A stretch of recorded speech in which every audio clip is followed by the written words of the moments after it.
वहां तो गिनती सीमित हुई कि 350 से अधिक करोड़ रुपए उसके अंदर है। और जहां तक केजरीवाल जी के शराब का हिसाब किताब है, अभी तक गिनती चल रही है। सुप्रीम कोर्ट ने मनीष सिसोदिया के बेल के समय, रिजेक्ट करने के समय बड़े स्पष्ट शब्दों में कहा था कि there is an established money trail. Money trail है और एस्टैब्लिश्ड है, ये देश के सर्वोत्तम न्यायालय ने कहा। फिर भी आप अरविंद केजरीवाल जी की बेशर्मी को देखिए, आज भी भाग गए। 2 नवंबर को भागे थे, आज भी भाग गए। 2 नवंबर को जब उन्हें बुलाया गया था तो एक चिट्ठी अरविंद केजरीवाल जी ने लिखा था। वो चिट्ठी आप सबने देखा भी। ये चिट्ठी अरविंद केजरीवाल जी ने लिखा था। अरविंद केजरीवाल जी ने उस चिट्ठी में बड़े स्पष्ट रूप से लिखा था, 5वें नंबर पॉइंट पे मैं वो पढ़ना चाहूंगा। As the Chief Minister of the State of NCT of Delhi, I have governance and official commitments for which my presence is required, particularly in view of the Diwali festivities coming up in the second week of November 2023.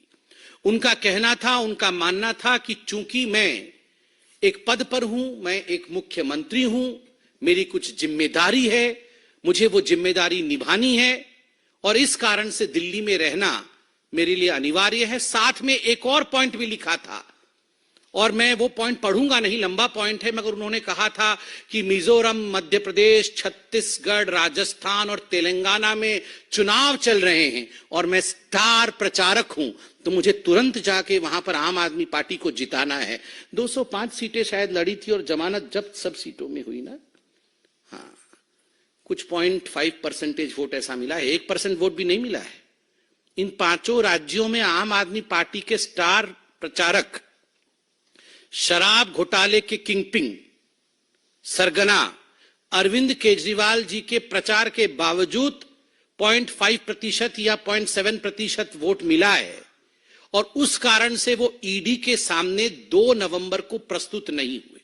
और उनका कहना है कि मैं CM हूं तो मेरी कुछ जिम्मेदारी है दिल्ली के प्रति, इसलिए मैं अपना रेस्पॉन्सिबिलिटी निभा रहा था।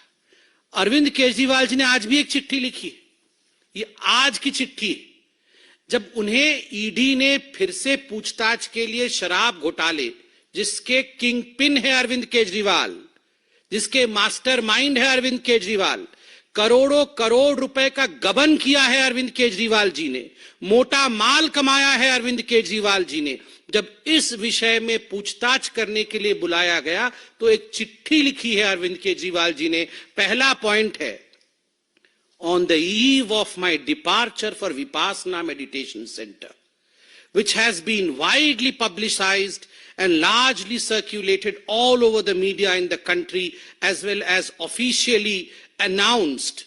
To my utter dismay and concern, I have received the subject summons dated 18/12/2023 for my purported appearance in the person on 21/12/2023.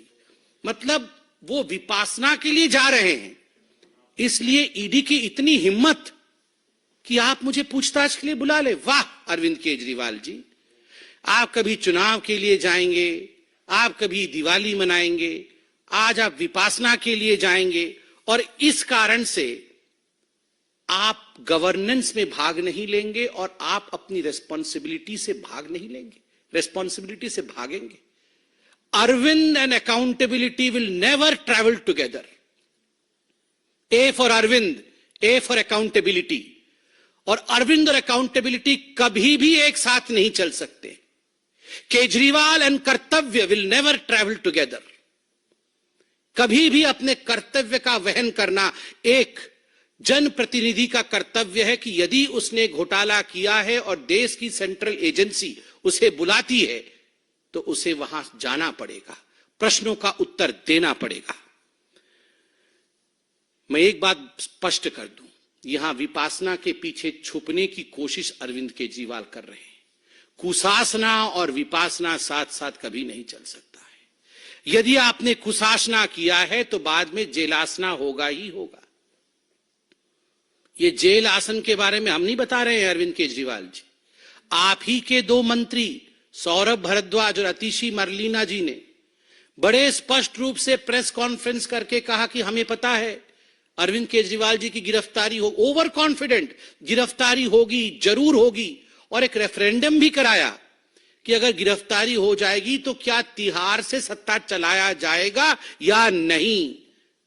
ये तो भारतीय जनता पार्टी ने नहीं कहा, ये तो ईडी ने नहीं कहा, ये तो जिसने एफआईआर किया, एफआईआर तो सीबीआई ने किया था, सीबीआई ने भी नहीं कहा कि आपकी गिरफ्तारी कंपल्सरीली होगी।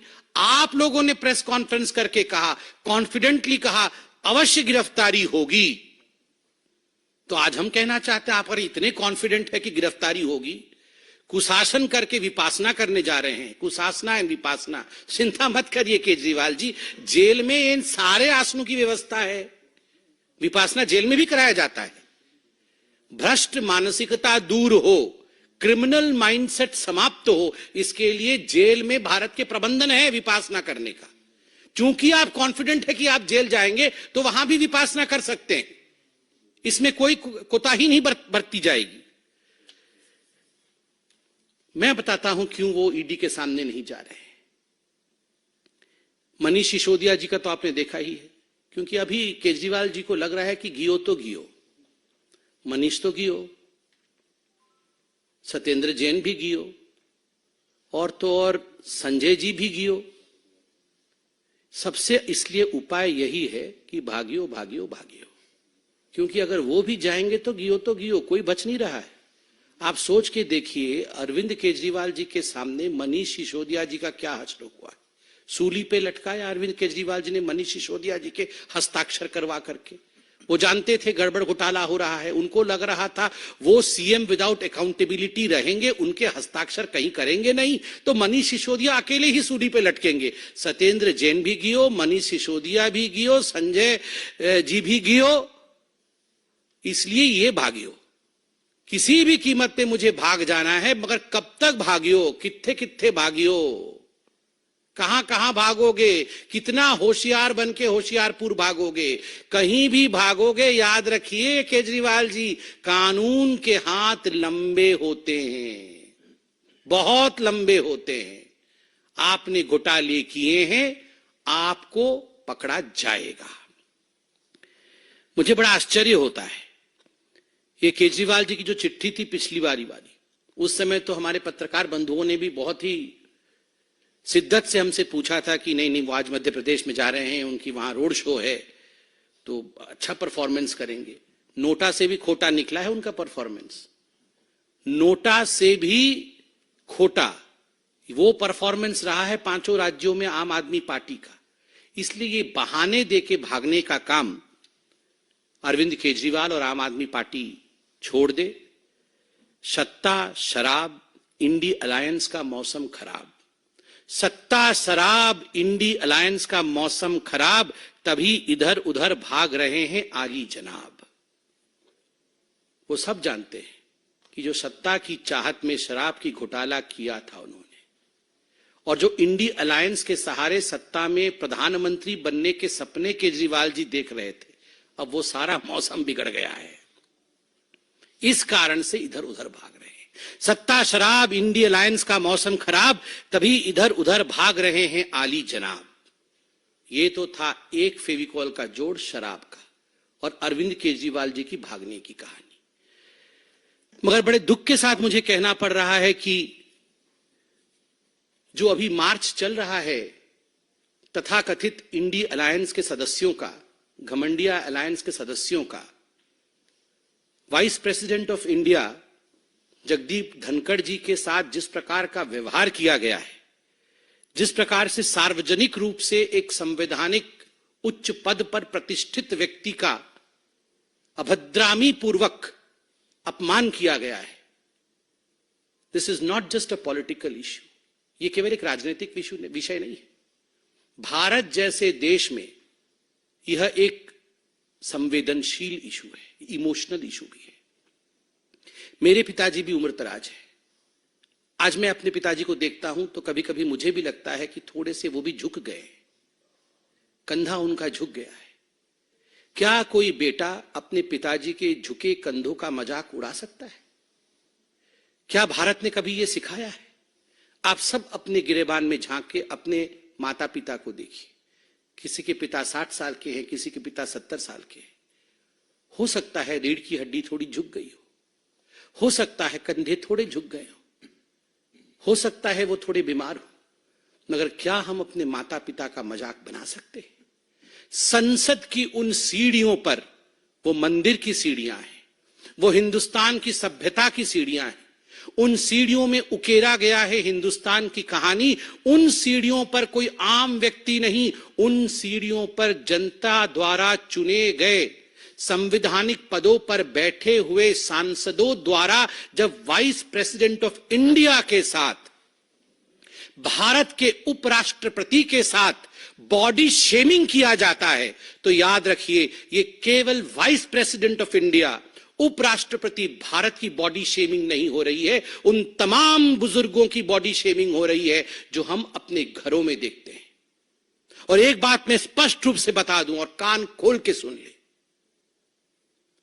जाटों के कंधों का मखौल उड़ाना मना है। हिम्मत किसकी है जो जाटों के कंधों का मखौल उड़ाए? ये फौलाद के कंधे हैं जाटों के।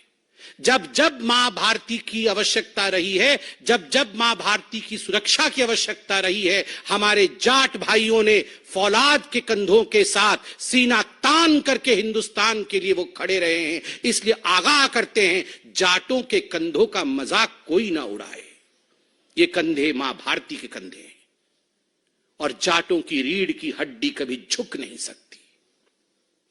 ये वो रीढ़ की हड्डी है जो हम सबको एक करके खड़ा करती है। इसलिए जाटों की रीढ़ की हड्डी झुक गई है, इसकी मिमिक्री करने की कोशिश करना यह अपमानजनक है, आपत्तिजनक है, दुखद है। यह राष्ट्रीय शौर्य के साथ खिलवाड़ है। किसको छोड़ा है इस कांग्रेस पार्टी ने? किसको छोड़ा है इन इंडिया अलायंस वालों ने? कितने उच्च विचार की साधारण परिवार से, आदिवासी परिवार से हमें प्रेसिडेंट ऑफ इंडिया मिली है, भारत की राष्ट्रपति। भारत के राष्ट्रपति के रंग को लेकर मखौल उड़ाना, भारत की राष्ट्रपति को राष्ट्रपत्नी कहना, क्या चल रहा है? आपको जनता वोट नहीं देगी, आपको जनता हराएगी, आप अपना फ्रस्ट्रेशन राष्ट्रपति और उपराष्ट्रपति पर निकालेंगे, इस प्रकार की भाषा का प्रयोग करेंगे। मैं आज पूछना चाहता हूं भूपेंद्र हुड्डा जी से हरियाणा में, मैं आज पूछना चाहता हूं रणदीप सिंह सुरजेवाला जी से, खड़े होकर कहिए, खड़े होकर कहिए आप, क्या जाटों के कंधे झुक सकते हैं? जो लोग जाटों के कंधों का मजाक बनाएंगे, क्या उन्हें बख्शना चाहिए? डेमोक्रेटिक रूप से क्या उन्हें बख्शना चाहिए, या हमें लोकतांत्रिक रूप से इन लोगों को जवाब देना चाहिए जिन लोगों ने एक समुदाय विशेष के साथ मजाक बनाया है? यह प्रश्न बहुत गंभीर है। ममता बनर्जी जी ने भी, कल मैं उनकी बाइट को देख रहा था, उन्होंने भी कहा Rahul Gandhi is the one who is responsible. Rahul Gandhi जिस प्रकार से उन्होंने व्यवहार किया है, केवल रिकॉर्डिंग नहीं की है, वो केवल एक म्यूट स्पेक्टेटर और केवल फोन पे रिकॉर्ड कर रहे थे, ऐसा नहीं है।